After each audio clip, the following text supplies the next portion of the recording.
For the second time in 3 days, Chief Executive John Lee conducted a district visit to gather opinions for his upcoming policy address.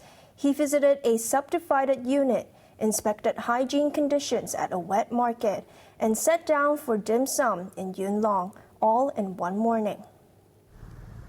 With just weeks to go before delivering his second policy address, Chief Executive John Lee was out and about again to solicit public views.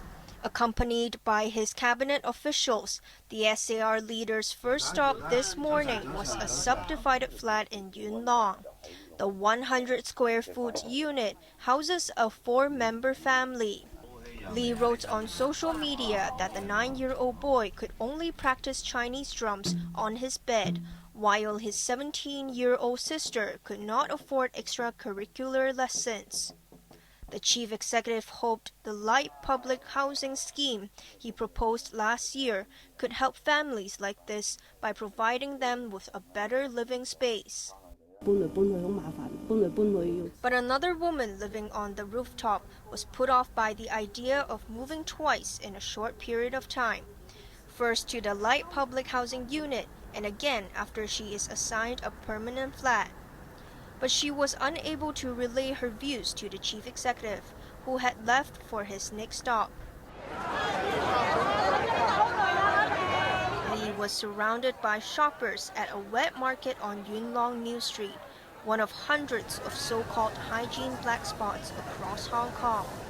Deputy Chief Secretary Chek Wing-hing, the government's point man for the ongoing cleanup campaign, told Lee that the area was once littered with styrofoam boxes. Lee also asked locals about the area's cleanliness before returning to his car. Those who were unable to greet him face-to-face could only shout their demands from afar or wave at him from a distance.